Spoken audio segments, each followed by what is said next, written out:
नमस्कार सबको। कल हमारा पंचम अध्याय समाप्त हुआ था, तो आज हम षष्ठों अध्याय शुरू करने जा रहे हैं। ओम श्री परमात्मा ने नमः।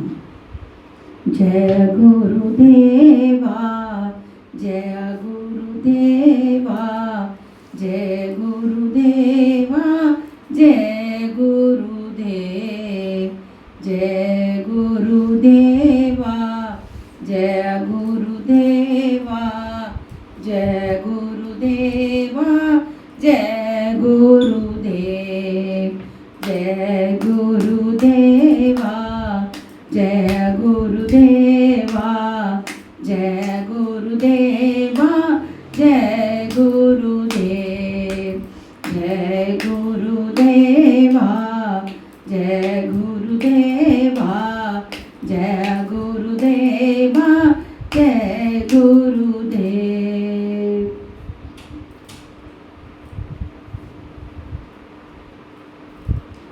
आज हम षष्ठम अध्याय शुरू करने जा रहे हैं। तो अध्याय शुरू करने से पहले हम थोड़ा सा पिछले जो हमने पाठ पढ़े हैं उसका संक्षेप में थोड़ा सा विवरण जो है वो हम आपको बताते हैं। कहते हैं संसार में धर्म के नाम पर रीति रिवाज, पूजा पद्धतियाँ, संप्रदायों का बहुल्य होने पर कुरीतियों का आक्रमण करके एक ईश्वर की स्थापना और उसकी प्राप्ति की प्रक्रिया को प्रशस्त करने के लिए किसी महापुरुष का आविर्भाव होता है। क्रियाओं को छोड़कर बैठ जाने और ज्ञानी कहलाने की रूढ़ी कृष्ण काल में अत्यंत व्यापक थी। इसलिए इस अध्याय के प्रारंभ में ही योगेश्वर श्री कृष्ण ने इस प्रश्न को चौथी बार स्वयं उठाया कि ज्ञान योग तथा निष्काम कर्म योग दोनों के अनुसार कर्म करना ही होगा। अध्याय 2 में उन्होंने कहा था कि अर्जुन, क्षत्रिय के लिए युद्ध से बढ़कर कल्याणकारी कोई रास्ता नहीं है। इस युद्ध में हारोगे तो भी देवत्व है और जीतने पर महामहिम स्थिति है ही। ऐसा समझकर युद्ध करो। अर्जुन, ये बुद्धि तेरे लिए ज्ञान योग के विषय में कही गई। कौन सी बुद्धि? यही कि युद्ध कर। ज्ञान योग में ऐसा नहीं है, हाथ पर हाथ रखकर बैठे रहें। ज्ञान योग में केवल अपने हानि लाभ का स्वयं निश्चय करके अपनी शक्ति समझकर कर्म में प्रवृत्त होना है, जबकि प्रेरक महापुरुष ही है। ज्ञान योग में युद्ध करना अनिवार्य है। अध्याय 3 में अर्जुन ने प्रश्न किया था, भगवान, निष्काम कर्म योग की अपेक्षा ज्ञान योग आपको श्रेष्ठ मान्य है, तो फिर मुझे आप घोर कर्मों का क्यों लगा देते हो?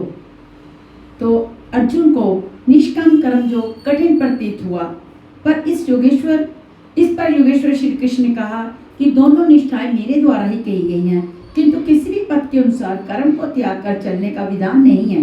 ना तो ऐसा ही है कि कर्म को न आरंभ करने से कोई परम निष्कर्मीय की सिद्धि पा ले और न आरंभ की हुई क्रिया को त्याग देने से कोई उस परम सिद्धि को पाता है। दोनों मार्गों में नियत कर्म यज्ञ की प्रक्रिया को करना ही होगा। अब अर्जुन ने बलि प्रकार समझ लिया कि ज्ञान मार्ग अच्छा लगे अथवा निष्काम कर्म योग, दोनों दृष्टियों में मुझे कर्म करना ही है। फिर भी 5वें अध्याय में फिर उन्होंने योगेश्वर कृष्ण महाराज जी से प्रश्न किया कि फल की दृष्टि में कौन श्रेष्ठ है, कौन सुविधाजनक है। श्री कृष्ण ने कहा, अर्जुन, दोनों ही परम श्रेय को देने वाले हैं, एक ही स्थान पर दोनों पहुंचाते हैं। फिर भी सांख्य की अपेक्षा निष्काम कर्म योग जो है वो श्रेष्ठ है, क्योंकि निष्काम कर्म का आचरण किए बिना कोई भी इंसान सन्यासी नहीं हो सकता है। दोनों में कर्म एक ही है, अतः स्पष्ट है कि वह निर्धारित कर्म किए बिना कोई सन्यासी नहीं हो सकता और ना कोई योगी हो सकता है। केवल इस पर चलने वाले पथिकों की 2 दृष्टि हैं जो पीछे बताई गई हैं।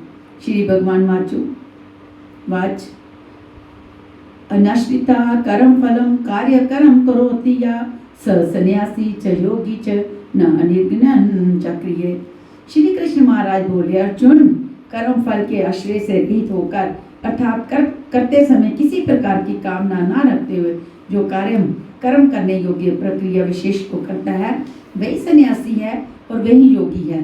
केवल अग्नि को त्यागने वाला तथा क्रिया को त्यागने वाला ना सन्यासी है ना योगी।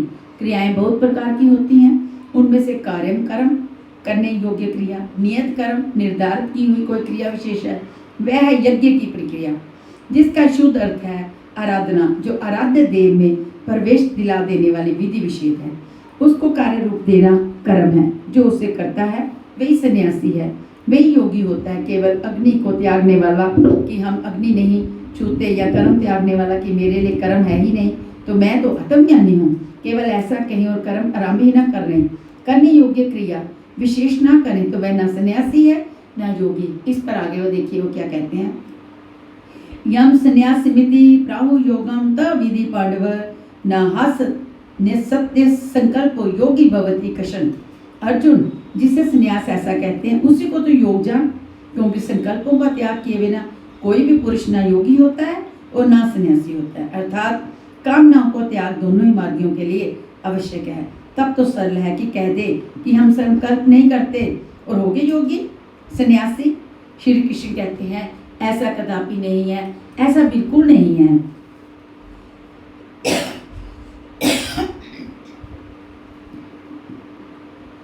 आरूढ़क्षोम योगम कर्म कारणमुच्यते योगारूढ़स्य तस्यैव क्षमा कारणमुच्यते। योग पर आरूढ़ होने की इच्छा वाले मननशील पुरुष के लिए योग की प्राप्ति में कर्म करना ही कारण है, और योग का अनुष्ठान करते करते जब वह परिणाम देने की अवस्था में आ जाए उस योगारूढ़ता में क्षमा कारणम उच्यते।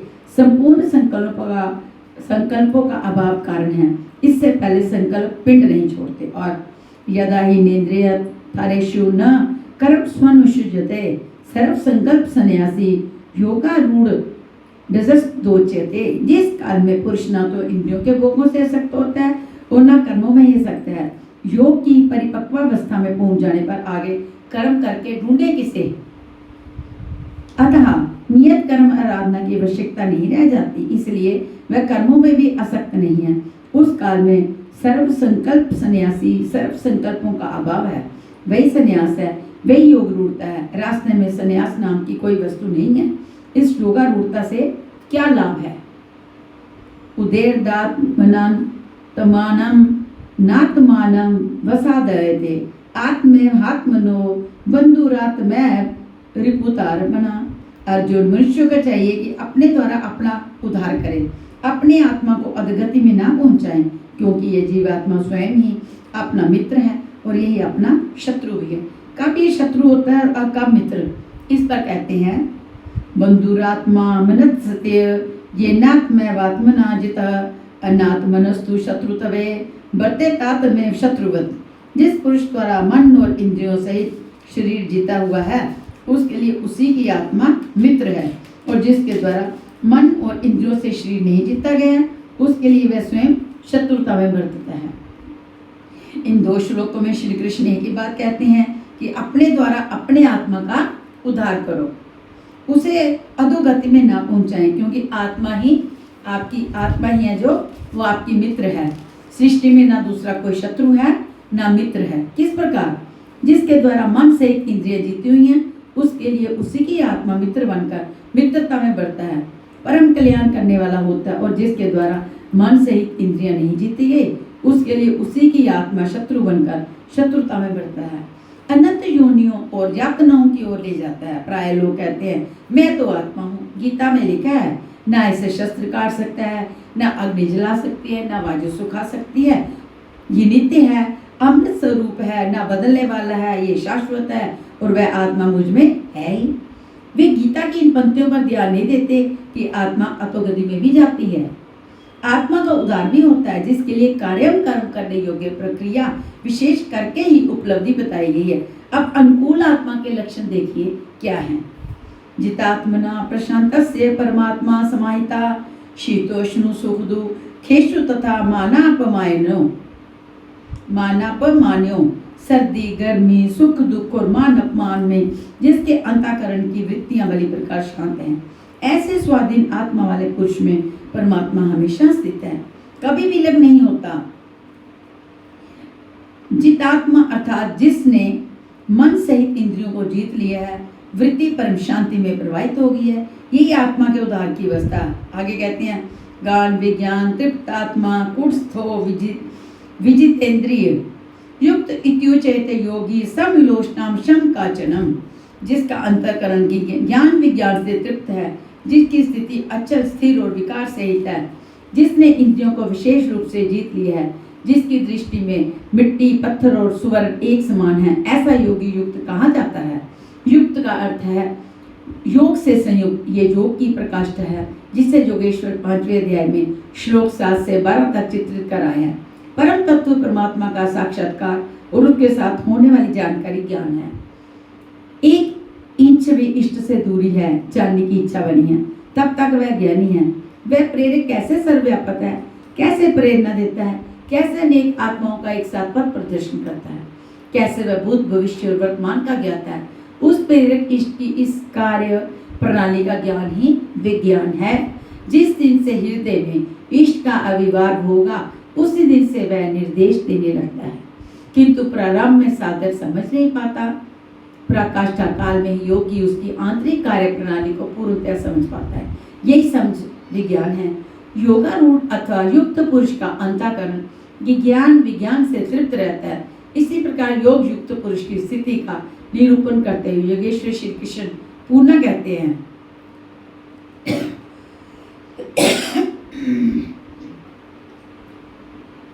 सुहन्मित्रायुदासीनम मध्यस्थ देश्य बंधुषु साधुष्वपि च पापेषु संबुद्धि विशिष्यते। प्राप्ति के बाद महापुरुष समदर्शी और समवर्ती होते हैं। जैसे पिछले अध्याय में उन्होंने बतलाया था कि जो पूर्ण ज्ञाता या पंडित हैं, वह विद्या विनय संपन्न ब्राह्मण में, चंडाल में, गाय कुत्ते आदि में, हाथी में समान दृष्टि वाला होता है। उसी का पूरक ये श्लोक है। वह हृदय से सहायता करने वाला सहृदय मित्र, वैरी, उदासीन, द्वेषी, बंधु गुणों, धर्मात्मा तथा पापियों में भी समान दृष्टि वाला योग युक्त पुरुष अतिश्रेष्ठ है। वह उनके कार्यों पर दृष्टि नहीं डालता, बल्कि उनके भीतर आत्मा के संचार पर ही उसकी दृष्टि पड़ती है। इन सब में वह केवल इतना ही अंतर देखता है कि कोई कुछ नीचे की सीढ़ी पर खड़ा है तो कोई निर्मलता के समीप, किंतु वह क्षमता सब में है। यहाँ योग युक्त लक्षण पुनः दोहराए गए हैं। कोई योग युक्त कैसे बनता है, वह कैसे यज्ञ करता है, यज्ञ स्थली कैसी हो, आसन कैसा, उस समय कैसे बैठा जाए, कर्ता के द्वारा पालन किए जाने वाले नियम, आहार विहार, सोने जागने का संयम तथा कर्म पर कैसी चेष्टा हो इत्यादि बिंदुओं पर योगेश्वर श्री कृष्ण ने अगले 5 श्लोकों में प्रकाश डाला है, जिससे आप भी उस यज्ञ को संपन्न कर सकेंगे। अध्याय 3 में उन्होंने यज्ञ का नाम लिया और बताया कि यज्ञ की प्रक्रिया ही वह नियत कर्म है। अध्याय 4 में उन्होंने यज्ञ का स्वरूप विस्तार से बताया, जिसमें प्राण में अपान का हवन, अपान में प्राण का हवन, प्राण अपान की गति रोककर मन का निरोध इत्यादि किया जाता है। सब मिलाकर यज्ञ का युद्ध अर्थ है आराधना तथा उस आराध्य देवता की दूरी तय कराने वाली प्रक्रिया, जिस पर 5वें अध्याय में भी कहा था, किंतु उसके लिए आसन, भूमि, करने की विधि इत्यादि का चित्रण शेष था। उसी पर योगेश्वर श्री कृष्ण यहाँ प्रकाश डालते हैं। योगी युजित सतत महात्मा नाम रहस्य स्थिता एकाकी यत चितामा निरा शरीर परिग्रह। चित्त को जीतने में लगा हुआ योगी मन इंद्रियों और शरीर को वश में रखकर वासना और संग्रह रहित होकर एकांत स्थान में अकेला ही चित्त को आत्मोपलब्धि कराने वाला योग क्रिया में लगाए। उसके लिए स्थान कैसा हो, आसन कैसा हो, शुचोदशे प्रतिष्ठाए स्थिर आसनात्मना नात्य श्रुतम नात्य नीचम चैन जिन कुशोत्रम। शुद्ध भूमि में कुश, मृगशाल अथवा इससे भी उत्तरोत्तर रेशमी ऊनी वस्त्र तख्त इत्यादि कुछ भी बिछाकर अपने आसन को न अति ऊंचा न नीचा स्थिर स्थापित करो। शुद्ध भूमि का तात्पर्य उसे झाड़ने, बुहारने, सफाई करने से है। जमीन पर कुछ बिछा लेना चाहिए, चाहे मृगशाल हो या चटाई अथवा कोई भी वस्त्र तख्त जो भी उपलब्ध हो। आसन हिलने डुलने वाला ना हो, न जमीन से बहुत ऊंचा हो और न एकदम नीचा। पूज्य महाराज जी लगभग 5 इंच ऊंचे आसन पर बैठते थे। एक बार भाविकों ने लगभग 1 फीट ऊंचा संगमरमर का एक तख्त मंगा दिया। महाराज जी एक दिन तो बैठे, फिर बोले नहीं हो, बहुत ऊंचा हो गया, ऊंचे नहीं बैठ के चाहिए साधु को, अभिमान हो जावा करत है, नीचे न बैठे के चाहिए हीनता आवत है, अपने से घृणावत है। बस उसको उठवाया और जंगल में एक बगीचा था, वहाँ रखवा दिया। वहाँ ना कभी महाराज जाते थे और न अब ही कोई जाता है। ये था उन महापुरुष का क्रियात्मक शिक्षण।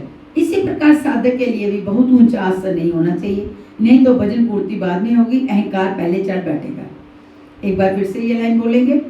साधक के लिए भी कहते बहुत ऊंचा आसन नहीं होना चाहिए, नहीं तो भजन पूर्ति बाद में होगी, और अहंकार पहले चढ़ बैठेगा। इसके बाद तत्र काग्रम मना कृत्वा यत चितेंद्रिय क्रिया उपविश्वास्य ने युजा दोग मतवा विशुद्धे। उस आसन पर बैठकर ही ध्यान करने का विधान है। मन को एकाग्र करके चित्त और इंद्रियों की क्रियाओं को वश में रखते हुए अंतःकरण की शुद्धि के लिए योगाभ्यास करें। अब बैठने का तरीका वो बताते हैं, देखिए क्या है। सम काया शिरोगिवम दारण्य चलम स्थिर संप्रेक्ष्य नासिकाग्रम स्वदिश ज्ञानवलोक्यम। शरीर गर्दन और सिर को सीधा अचल स्थिर करके जैसे कोई पटरी खड़ी कर दी गई हो, इस प्रकार सीधा दृढ़ होकर बैठ जाए और अपनी नासिका के अग्रभाग को देखकर, नासिका की नोक देखते रहने का निर्देश नहीं है, बल्कि सीधे बैठने पर नाक के सामने जहाँ दृष्टि पड़ती है वहाँ दृष्टि रहे। दाहिने बाएं देखते रहने की चंचलता ना रहे। अन्य दिशाओं को ना देखता हुआ स्थिर होकर बैठे और प्रशांतात्मा विगत भी ब्रह्मचर्य वृत्ते स्थिता मन संयम मचितो युक्त आसित मत करा। अर्थात ब्रह्मचर्य व्रत में स्थित होकर प्राय लोग कहते हैं जनेन्द्रिय का संयम ब्रह्मचर्य है, किंतु महापुरुष की अनुभूति है कि मन से विषयों का स्मरण करके, आंखों से वैसे दृश्य देखकर, त्वचा से स्पर्श कर, कानों से विषयोत्तेजक शब्द सुनकर जनेन्द्रिय संयम संभव नहीं है। ब्रह्मचर्य का वास्तविक अर्थ है ब्रह्म आचरति स ब्रह्मचारी, अर्थात ब्रह्म का आचरण नियत कर्म यज्ञ की प्रक्रिया जिसे करने वाले यान्ति ब्रह्म सनातनम, सनातन ब्रह्म में प्रवेश पा जाते हैं। इसे करते समय स्पर्शान कृत्वा बहिर्ब्राह्मणा, बाहर के स्पर्श, मन और सभी इंद्रियों के स्पर्श बाहरी त्याग कर चित्त को ब्रह्म चित्तर में श्वास प्रश्वास में ध्यान में लगाना है। मन ब्रह्म में लगा है तो ब्रह्म स्मरण कौन करे? यदि ब्रह्म स्मरण होता है तो अभी मन लगा कहाँ? विकार शरीर में नहीं, मन की तरंगों में रहते हैं। मन ब्रह्मचर्य में लगा है तो जनेन्द्रिय संयम ही नहीं, सकलेंद्रिय संयम तक स्वाभाविक हो जाता है। अतः ब्रह्म के आचरण में स्थित रहकर बाह्य रहित और अच्छी प्रकार शांत अंतःकरण वाला मन को संयम रखते हुए मुझ में लगे हुए चित्त से युक्त मेरे परायण होकर स्थित हो, ऐसा करने का परिणाम क्या होगा? युजनेवम सदात्मान योगी नियत मानसा शांति निर्वाण परमा मत्स्थान दिगुष्टि। इस प्रकार अपने आप को निरंतर उसी चिंतन में लगाता हुआ संयत मन वाला योगी मेरे में स्थिति रूपी प्रकाष्ठा वाली शांति को प्राप्त होता है। इसलिए अपने को निरंतर कर्म में लगाएं। यहाँ ये प्रश्न पूर्ण प्राय है। अगले 2 श्लोकों में वे बताते हैं कि परमानंद वाली शांति के लिए शारीरिक संयम, युक्ताहार विहार भी आवश्यक है। न तृषितस्तु योगो अस्ति न चैकांतम मन श्रुता न चाति स्वप्नशीलस्य जागृतो नैव चार्जुन। अर्जुन, ये योग ना तो बहुत खाने वाले का सिद्ध होता है और ना बिल्कुल ना खाने वाले का सिद्ध होता है, ना अत्यंत सोने वाले का और ना अत्यंत जागने वाले का सिद्ध होता है। तो फिर सिद्ध किसका होता है? युक्ताहार विहारस्य युक्त चेष्टस्य कर्मसु युक्त स्वप्नावबोधस्य योगो भवति दुःखः।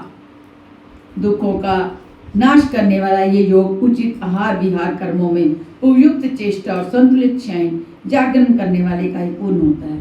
अधिक भोजन करने से आलस्य, निद्रा और प्रमाद गिरेंगे, तब साधना नहीं होगी। भोजन छोड़ देने से इंद्रियां क्षीण हो जाएंगी, अचल स्थिर बैठने को क्षमता नहीं रहेगी। पूज्य महाराज जी कहते थे कि खुराक से 1.5-2 रोटी कम खाना चाहिए। विहार अर्थात साधन के अनुकूल विचरण, कुछ परिश्रम भी करते रहना चाहिए, कोई कार्य ढूंढ लेना चाहिए, अन्यथा रक्त संचार स्थिर पड़ जाएगा, रोग घेर लेंगे। आयु, सोना और जागना आहार और अभ्यास से गिरता बढ़ता है। महाराज जी कहा करते थे योगी को 4 घंटे सोना चाहिए और अनवरत चिंतन में लगे रहना चाहिए। हट करके ना सोने वाले शीघ्र पागल हो जाते हैं। कर्मों में उपयुक्त चेष्टा भी हो, अर्थात नियत कर्म आराधना के अनुरूप निरंतर प्रयत्नशील हो। बाहरी विषयों का स्मरण ना कर हमेशा उसी में लगे रहने वाले को ही योग सिद्ध होता है। साथ ही यदा विनयता चित्तमात्मन्य वावतिष्ठते निस्पृहा सर्व कामे भयो युक्त इत्युच्यते तथा। इस प्रकार योग के अभ्यास से विशेष रूप से वश में किया हुआ चित्त जिस काल में परमात्मा में भली प्रकार स्थित हो जाता है, विलीन सा हो जाता है, उस काल में संपूर्ण कामनाओं से रहित हुआ पुरुष योग युक्त कहा जाता है। अब विशेष जीते हुए चित्त के लक्षण क्या है? यथा दीपो निमातस्थो नेत्य सोपमा समृता योगिनो यत चित्तस्य योचितो योगमात्मना। जिस प्रकार वेग रहित बाजू में रखे गए दीपक की लो चलायमान नहीं होती, लो सीधे ऊपर जाती है, जिस प्रकार वेग रहित बाजू में रखे गए दीपक की लो चलायमान नहीं होती, सीधे ऊपर जाती है, उसमें कंपन नहीं होता। यही उपमा परमात्मा के ध्यान में लगे हुए योगी के जीते हुए चित्त को दी गई है। दीपक तो उदाहरण मात्र है। आजकल दीपक का प्रचलन शिथिल पड़ रहा है। अगर बत्ती ही जलाने पर धुआं सीधे ऊपर जाता है यदि बाजू में वेग ना हो। ये योगी जी जीते हुए चित्त का एक उदाहरण मात्र है। अभी चित्त भले जीता गया है, निरोध हो गया है, किंतु अभी चित्त है। जब निरुद्ध चित्त का भी विलय हो जाता है तब कौन सी विभूति मिलती है? देखें, यत्रो परमते चित्तम निरुद्धम योग सेविया यज्ञ चैवात्मनात्मान पश्यंत आत्माने तुष्यति। जिस अवस्था में योग के अभ्यास से निरुद्ध हुआ चित्त भी उपराम हो जाता है, विलीन हो जाता है, मिट जाता है, उस अवस्था में आत्मना अपने आत्मा के द्वारा आत्मानम परमात्मा को देखता हुआ आत्मनि एव अपने आत्मा में ही संतुष्ट होता है। देखता तो परमात्मा को है लेकिन संतुष्ट अपने ही आत्मा से होता है, क्योंकि प्राप्ति काल में तो परमात्मा का साक्षात्कार होता है, किंतु दूसरे क्षण में अपने आत्मा को गुण शाश्वत ईश्वरीय विभूतियों से ओतप्रोत पाता है। ब्रह्म अजर अमर शाश्वत अव्यक्त और अमृत स्वरूप है, तो इधर आत्मा भी अजर अमर शाश्वत अव्यक्त और अमृत स्वरूप है तो किंतु अचित्य भी है। जब तक चित्त की लहर है तब तक वह आपके उपभोग के लिए नहीं है। चित्त का निरोध और निरुद्ध चित्त के विलय काल में परमात्मा का साक्षात्कार होता है और दर्शन के ठीक दूसरे क्षण उन्हीं ईश्वरीय गुण धर्मों से युक्त अपने ही आत्मा को पाता है। इसलिए वह अपनी ही आत्मा में संतुष्ट होता है। यही उसका स्वरूप है, यही प्रकाष्ठ है। इसी का पूर्वक अगला श्लोक देखें। सुख मात्यांतिक यत बुद्धि ग्राह मतीन्द्रियम वेति जत्र न चवायम स्थित शलति तत्वता। तथा इंद्रियों से अतीत केवल शुद्ध हुई सूक्ष्म बुद्धि द्वारा ग्रहण योग्य जो अत्यंत आनंद है, उसको जिस अवस्था में अनुभव करता है और जिस अवस्था में स्थित हुआ योगी भगवत स्वरूप को तत्व से जानकर चलायमान नहीं होता, सदैव उसी में प्रतिष्ठित रहता है। तथा या लब्धवाचा परम लाभम मन्यते नादिकम तथा यस्मिन् स्थो न दुखेन गुरुनापि विचाल्यते। परमेश्वर की प्राप्ति रूपी जिस लाभ को प्रकाष्ठा की शांति को प्राप्त कर उसमें अधिक दूसरा कुछ भी लाभ नहीं मानता, और भगवत प्राप्ति रूपी जिस अवस्था में स्थित हुआ योगी बाहरी दुख से भी चलायमान नहीं होता, दुख का उसे भान भी नहीं होता, क्योंकि भान करने वाला तो चित्र तो मिट गया। इस प्रकार तो विद्या दुदु खंड से योग वियोगम योग सनिजम स निशेन योगतव्यो योगो निर्विण चेतसा। जो संसार के संयोग और वियोग से रहित हैं उसी का नाम है योग। जो आत्यंतिक सुख है उसके मिलन का नाम योग है। जिसे परम तत्व परमात्मा कहते हैं उसके मिलन का नाम है योग। वह योग ना उपकार हुए चित्त से निश्चय पूर्वक करना कर्तव्य है। धैर्य पूर्वक लगा रहने वाला ही योग में सफल होता है। संकल्प प्रभवा कामास्त्य कत्वा सर्वान शेषता मन सेवेंद्रिय गाम विनियम्य समन्तता। इसलिए मनुष्य को चाहिए कि संकल्प से उत्पन्न होने वाली संपूर्ण कामनाओं को वासना और आसक्ति सहित सर्वथा त्याग कर मन के द्वारा इंद्रियों के समुदाय की सब ओर से अच्छी प्रकार वश में करके शने शने रूप पर वेदु विद्या धृति गहित्या आत्म संस्तमना कृत्वा न किंचिदपि चिंतेत। क्रम क्रम से अभ्यास करता हुआ उपरात्मा को प्राप्त हो जाए, चित्त का निरोध और कर्मचा विलय हो जाए, तदंतर वह धैर्य युक्त बुद्धि द्वारा मन को परमात्मा में स्थित करके अन्य कुछ भी चिंतन ना करे।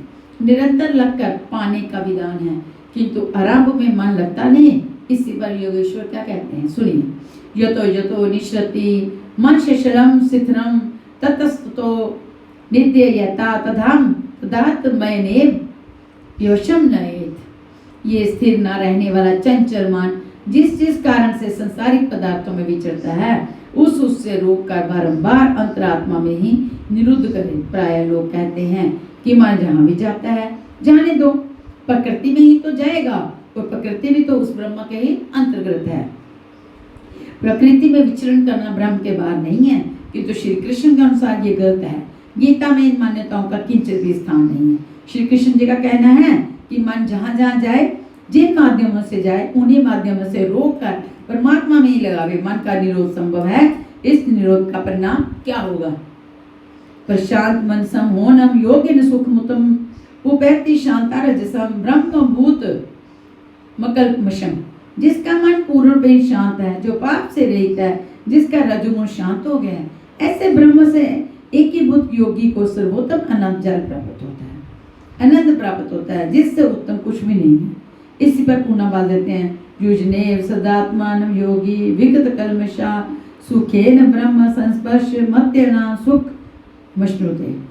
पाप रहित योगी इस प्रकार आत्मा को निरंतर उस परमात्मा में लगाता हुआ सुख पूर्वक पर ब्रह्म परमात्मा की प्राप्ति के अनंत आनंद की अनुभूति करता है। वह ब्रह्म स्पर्श अर्थात ब्रह्म के स्पर्श और प्रवेश के साथ अनंत तथा आनंद का अनुभव करता है। अतः भजन अनिवार्य है। इसी पर आगे कहते हैं, सर्वभूतस मात्मानम सर्वभूतानि चात्मनि इष्यते योग युक्तात्मा सर्वत्र सर्वदर्शना। योग के परिणाम से युक्त आत्मा वाला, सब में समभाव से देखने वाला योगी आत्मा को संपूर्ण प्राणियों में व्यापक देखता है और संपूर्ण भूतों की आत्मा में ही प्रवाहित देखता है। इस प्रकार देखने से क्या लाभ है? यो मां पश्यति सर्वत्र सर्वच मयि पश्यति तस्याथ न प्रणश्यामि सच में न प्रणश्यति।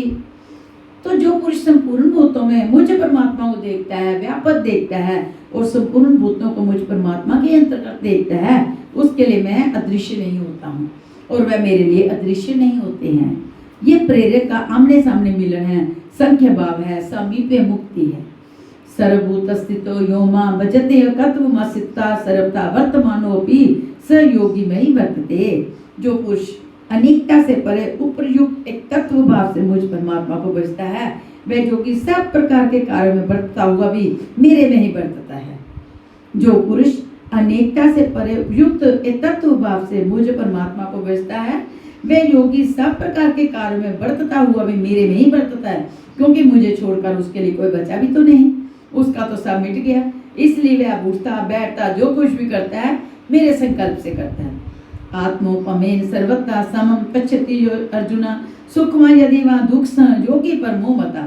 ही अर्जुन, जो योगी अपने समान संपूर्ण भूतों में सम देखता है, अपने जैसा देखता है, सुख और दुख भी सब में समान देखता है, वह योगी जिसका भेदभाव समाप्त हो गया, परम श्रेष्ठ माना गया। प्रश्न पूरा हुआ। इस पर अर्जुन ने प्रश्न किया। अर्जुनवाद योजे योग सव्या प्रोक्तम सामेन मधुसूदन एक स्याहीम न पश्यामि चंचल तवाति स्थिति सित्रम। हे मधुसूदन, ये योग जो आप पहले बताए हैं, जिसमें ममत्व भाव दृष्टि मिलती है, मन के चंचल होने से बहुत समय तक इसमें ठहरने वाली स्थिति में मैं अपने को नहीं देखता। चंचल ही मना कृष्ण प्रमाथि बलभद्र दृढ़ तास्यत निग्रह मन्य वायुरिक सुदुष्करम। हे श्री कृष्ण, ये मन बड़ा चंचल है, प्रमथन स्वभाव वाला है। प्रमथन अर्थात दूसरे को मत डालने वाला, हठी तथा बलवान है। इसलिए इसे वश में करना मैं वायु की भांति अति दुष्कर मानता हूँ। तूफानी हवा और इसको रोकना बराबर है। इस पर योगेश्वर श्री कृष्ण कहते हैं, श्री कृष्ण श्री भगवान वाचो असंचय महाबाहो मनो दुर्निग्रहम चलम अभ्यासेन तु कुंतै वैराग्येन चक्रेते। महान कार्य करने के लिए प्रतनशील अर्थात महाबाह अर्जुन निसंदेह मन चंचल है, बड़ी कठिनाई से वश में होने वाला है।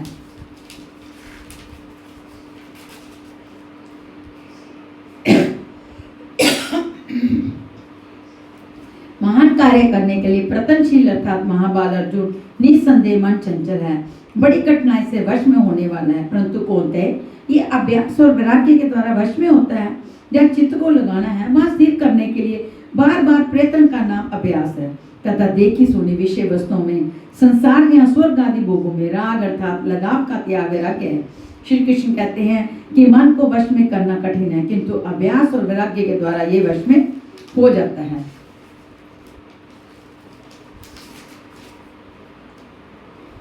संत्य आत्मना योगो दुष्प्रापमिति से मति वश्यात्मना न युतता शक्यो वाप्तु मुपायता। अर्जुन, मन को वश में ना करने वाले पुरुष के लिए योग प्राप्त होना कठिन है, किंतु स्ववश मनन वाले प्रयत्नशील पुरुष के लिए योग सहज है।